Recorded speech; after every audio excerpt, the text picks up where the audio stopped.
Hello, I'm Sharon, a 26-year-old high school teacher. I've always believed in the quiet magic of everyday life, a belief that seemed to hold true until I met Alex. Our relationship blossomed rapidly, a whirlwind romance that caught me by surprise. When Alex suggested I meet his parents, I anticipated a normal family introduction. However, the reality was far from what I had expected. The day of the meeting was wrapped in an air of nervous anticipation. As a natural redhead, I've always stood out, but I never imagined it would become a point of contention. We arrived at Alex's parents' home, a quaint suburban house with a well-tended garden.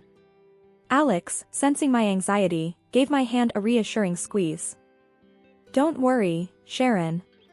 It'll be fine," he said, trying to comfort me. Yet, the moment we entered, I felt like I had stepped onto unwelcoming territory.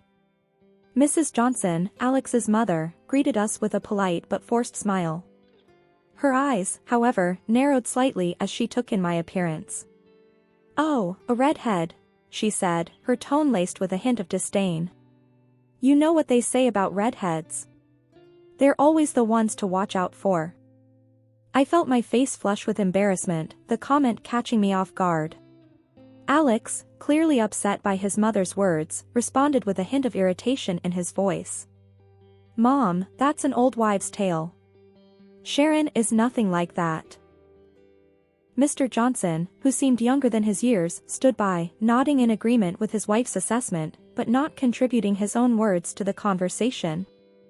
Attempting to defuse the tension, I tried to turn the comment into a joke. "Well, the only thing I'm guilty of cheating on is my diet," I said, forcing a laugh. However, my attempt at humor fell flat.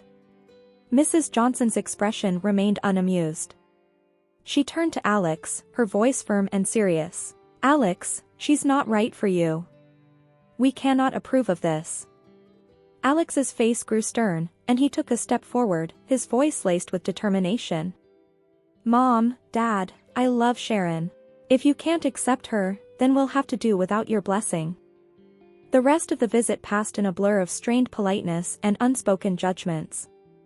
As we left, I couldn't shake off the feeling of being unfairly judged and labeled, all because of my hair color. After the unsettling encounter with Alex's parents, we decided to have a small, intimate wedding. It was just us and a few close friends in a little chapel downtown. The absence of Alex's family hung in the air, but we were determined to make the best of our day. On the morning of our wedding, as I was getting ready, my best friend and maid of honor, Sarah, tried to lighten the mood. "Sharon, you look stunning. Alex won't know what hit him," she said with a wink, helping me with the final touches. I smiled, grateful for her support. "Thanks, Sarah. I just wish Alex's parents could see past, well, my hair." Sarah frowned. "Forget about them, Sharon. Today's about you and Alex. It's your love that matters, not their approval." The ceremony was simple yet beautiful.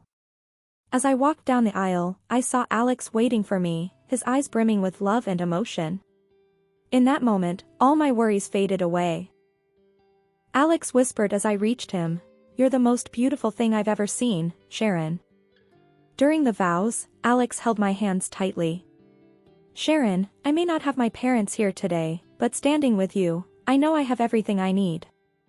You're my family now," he said, his voice cracking with emotion. I replied, my own voice filled with emotion, "Alex, I promise to stand by you, through challenges and joys. Your heart is my home." After the ceremony, our little group celebrated at a local restaurant. The laughter and joy around us were a stark contrast to the rejection we'd faced. Yet, in that small, cozy setting, I felt a sense of peace and belonging. As we cut the cake, Alex said jokingly, "Well, I guess this makes us official partners in crime now, right? Partners against the world?" I laughed, feeling a surge of happiness and love. "Absolutely, partners against the world." That night, as we returned home, Alex held me close. "Sharon, I know today wasn't what we initially dreamed of. But having you by my side makes it perfect." I nestled into his embrace, feeling a sense of completeness. Our quiet wedding, though not grand, was a profound declaration of our love and commitment, a testament to our strength together, despite the odds. After the wedding, Alex and I hoped things would settle down, but the dinners at his parents' house only grew more tense. Each visit was like walking on eggshells, with his mother's thinly veiled comments and the forced politeness of his father. One evening, we were sitting around the dinner table with Mr. and Mrs. Johnson and a couple of their friends. The conversation inevitably turned to gossip, and Mrs. Johnson's friend, Mrs. Blake, started a story about a neighbor. And would you believe it? Caught red-handed, cheating with the gardener. And she was a redhead too, Mrs. Blake exclaimed, casting a sly glance my way. I felt my face heat up. Trying to remain composed, I said, well, hair color hardly determines someone's character. Mrs. Johnson chimed in, oh, but you know how it is with stereotypes. There's always some truth to them. Alex, noticing my discomfort, quickly tried to change the subject. Mom, how about we talk about the new garden you were planning? Sharon has some great ideas for landscaping. But the damage was done. The insinuations hung in the air, making the rest of the dinner extremely uncomfortable. As we were leaving, I couldn't help but express my feelings to Alex. I can't keep doing this. It feels like they're judging me all the time. Alex sighed, a look of frustration crossing his face. I know, Sharon, and I'm sorry. I just don't understand why they can't give you a chance. On the drive home, we were both quiet, lost in our thoughts. The constant strain of these dinners was taking a toll on me, and I wondered how long we could endure this. The dinners at Alex's parents' house had always been a source of anxiety for me, but they became increasingly difficult when his mother started asking me uncomfortable questions. One such evening, I had reluctantly agreed to accompany Alex, hoping things might be different. But as we sat down for dinner, Mrs. Johnson's intrusive questioning began. So, Sharon, tell me about your work. How many male teachers are there at your school? Mrs. Johnson asked, her tone casual but her eyes sharp. I was taken aback by the directness of her question. There are a few, but I haven't really counted. Why do you ask? Mrs. Johnson leaned forward, her voice laced with insinuation. Just curious. Any of them particularly handsome? I could feel my face flush with discomfort. I really don't think of my colleagues that way, I replied, trying to keep my voice even. Alex, noticing my discomfort, chimed in, Mom, why does that matter? Sharon's committed to me, and that's all there is to it. Mrs. Johnson waved her hand dismissively. I'm just making conversation, dear. No need to get defensive. The dinner continued in this vein, with Mrs. Johnson probing and me trying to deflect her questions. It was clear she was insinuating something about my fidelity, which was both insulting and baseless. On our drive home, I expressed my feelings to Alex. I can't believe your mom. Her questions tonight were completely out of line. I felt like I was being interrogated. Alex sighed, his hand tightening on the steering wheel. I know, Sharon, it's ridiculous. I don't understand why she's acting like this. That's it, Alex. I don't think I can go back there. It's too much for me, I said, the decision weighing heavily on me but feeling necessary for my own peace of mind. Alex was silent for a moment before responding, I get it, Sharon. And I'm sorry. It's not fair to you. I'll talk to them about it. From then on, I stopped attending the dinners. Alex would go alone, and each time he left, I felt a mix of relief and sadness. Relief that I didn't have to face the awkwardness, and sadness at the rift growing within his family because of me. It had been several weeks since I decided to step away from the uncomfortable dinners at Alex's parents' house. This decision, though made to preserve my sanity, led to a series of unsettling revelations that Alex brought home from his solo visits. Each account seemed more incredulous than the last, leaving us in a state of constant bewilderment and frustration. One such evening, as we curled up on our sofa, the comforting warmth of our home contrasted sharply with the cold tension Alex had carried back. He seemed particularly distressed, his normally calm demeanor replaced by a look of utter disbelief. "Sharon, I'm not sure how to even start explaining what happened tonight," Alex said, his voice heavy with unease. "What happened?" "You look really upset, Alex," I replied, my heart starting to race with worry. He took a deep breath, choosing his words carefully. "You know I've been going to these dinners alone, right? Well, tonight, Mom took it to another level. She had invited several young women over. It wasn't just a friendly gathering, Sharon. It felt like she was setting up dates for me, as if I wasn't already married." I felt a mix of shock and disbelief wash over me. Setting up dates? But why would she do that? Does she not realize we're married and committed to each other? I tried to make sense of it all, Alex continued, his frustration growing. I asked her outright why she was doing this. Her response was simply that she wanted me to keep my options open. As if our marriage was just a temporary arrangement. Options open? I echoed, incredulous. That's absurd, Alex. We took vows. This isn't some casual fling that she can just dismiss. Alex nodded, his hands clenched in frustration. Exactly. I told her that I'm committed to you, that you're my wife and I love you. But she just seemed to brush it off, as if our marriage was some sort of juvenile phase. The conversation left us both reeling. The next morning, as I recounted the incident to my friend Sarah over a cup of coffee, her reaction mirrored my own. "That's outrageous, Sharon. How can his mother blatantly disrespect your marriage like that? It's almost like she's trying to sabotage it," Sarah exclaimed, her eyes wide with shock. "I don't know, but I can't keep dealing with this. It's like she's living in denial," I replied, feeling drained just thinking about it. Alex and I agreed that we needed to create some distance from his parents. This decision, though difficult, was necessary to protect our marriage from the constant undermining and disrespect. However, the following weeks, though void of direct confrontation, carried an undercurrent of unease and tension. As the days passed, I found myself constantly reflecting on Mrs. Johnson's actions. Her blatant attempts to set Alex up with other women, right under our noses, were a direct attack on our relationship. I wondered what we had done to deserve this treatment. Why was she so intent on destroying our happiness? Alex, too, was deeply troubled. "I just don't understand her, Sharon. Why can't she see how happy we are together? Why can't she accept our marriage?" The distance we created from Alex's parents brought a temporary peace, but that calm was shattered one ordinary school day. I was in the teacher's lounge when Mr. Davis, the school principal, approached me with a concerned expression.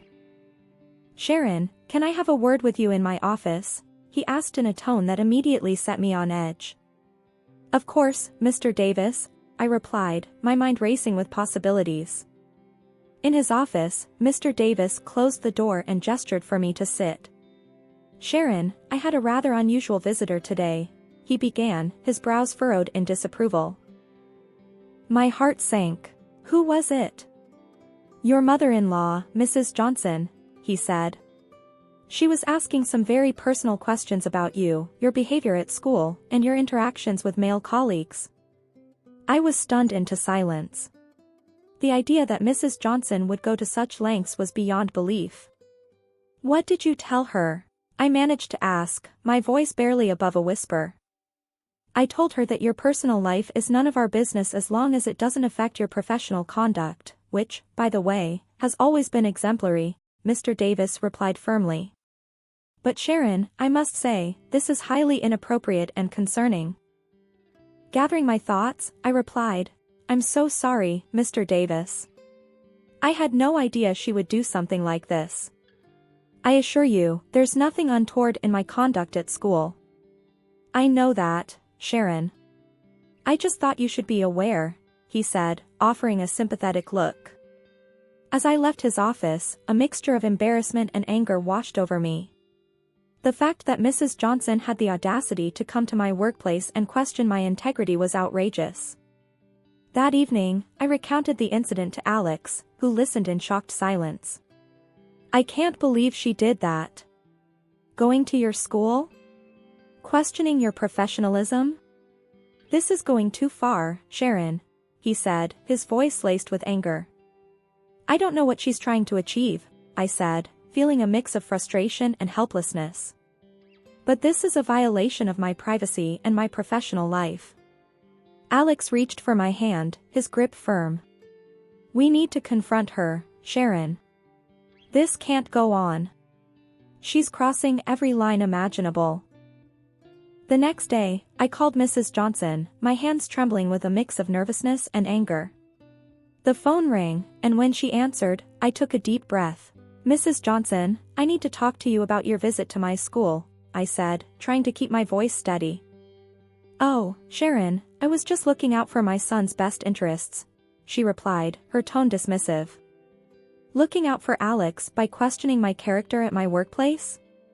That's completely unacceptable, Mrs. Johnson, I retorted, my frustration boiling over.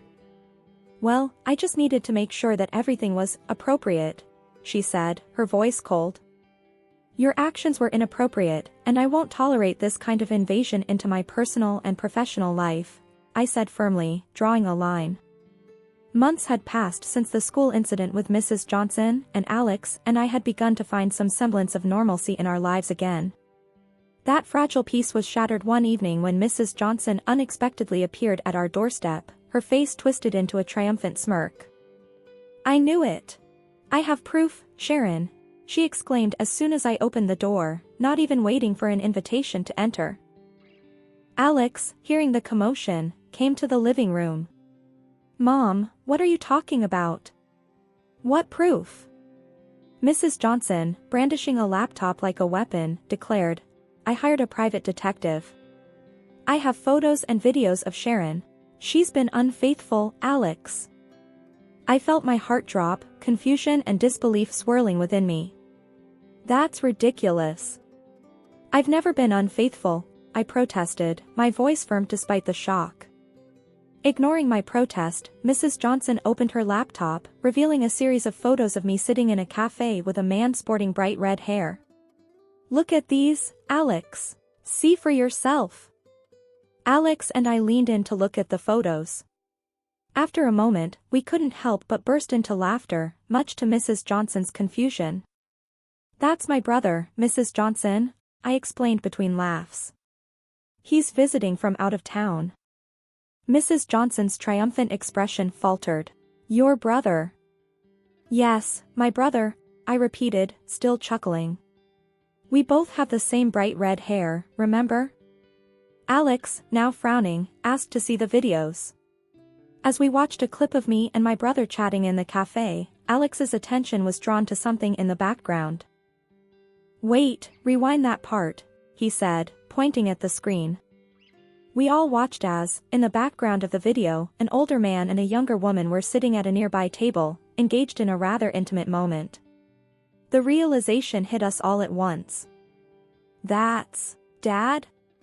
Alex muttered in disbelief. Mrs. Johnson's face went pale as she recognized her husband in the video, kissing a woman who was definitely not her. The room fell into a stunned silence. The evidence Mrs. Johnson had brought to condemn me had inadvertently exposed her own husband's infidelity. Mom, is that Dad? Alex asked again, his voice barely above a whisper. Mrs. Johnson just sat there, speechless, the laptop now forgotten on her lap. That evening, which began with accusations and supposed revelations, ended with a shocking twist that none of us could have predicted. Mrs. Johnson, in her quest to prove my unfaithfulness, had inadvertently uncovered a bitter truth about her own marriage. The night Mrs. Johnson left our house was one we wouldn't forget anytime soon. The living room, where just moments ago she had revealed the photos and videos, felt unnaturally quiet. Alex and I sat there, trying to digest the whirlwind of events. Can you believe it? My dad and Mom's plan backfiring like this? Alex finally broke the silence, a mix of disbelief and sadness in his voice. It's surreal, I replied, still feeling a bit numb. She was so intent on proving me wrong, she didn't see the bigger picture. Alex sighed heavily, looking out the window. I feel like I don't even know my parents anymore. This whole thing, it's just a mess. I nodded in agreement, feeling a pang of empathy for him. I'm sorry, Alex. This must be really hard for you. He turned to face me, his expression softening. You know, in a weird way, I'm grateful for your strength through all this. You could have easily walked away from the drama. I reached out, taking his hand in mine. I wouldn't do that. We're in this together, remember? Over the next few days, Alex's phone was bombarded with calls and messages from his mother. She was frantic, seeking someone to confide in, but Alex wasn't ready to talk. He needed time to process the betrayal and the unraveling of his family. One evening, as we were prepping dinner, Alex brought up the subject again. I spoke to Dad today, he said, chopping vegetables a bit more forcefully than necessary. And, how did that go? I asked, curious yet apprehensive. He admitted everything. Said it had been going on for a while. He's moving out, and they're talking about divorce. Alex's voice was flat, almost detached. That's tough, Alex. I'm sorry you have to go through all this. I reached out to squeeze his arm. He shrugged, a sad smile on his face. It's weird. I'm angry, but also relieved that the truth is out. No more secrets and lies. As the days turned into weeks, the reality of his parents' impending divorce began to sink in. We had many long conversations about trust, honesty, and the complexities of relationships. One night, curled up on the couch, Alex shared his thoughts. You know, Sharon, all this with my parents, it's made me realize how important honesty is. And how much I value what we have. I leaned against him, feeling a sense of solidarity. I agree. It's been a roller coaster, but it's also shown us how strong we can be together. Exactly. We've weathered this storm as a team. It's not been easy, but I feel like we can handle anything now, Alex said, a note of determination in his voice. In the weeks that followed, we saw less of Mrs. Johnson. The revelation of her husband's affair and the subsequent fallout had taken its toll on her. Despite everything, I couldn't help but feel a twinge of sympathy for her. But still I couldn't forgive her. Not now. Maybe someday I'll be able to forget about what she did to me. Today, I am completely passionate about my husband, and we are expecting a baby soon. And who knows, he'll probably be as red-haired as me.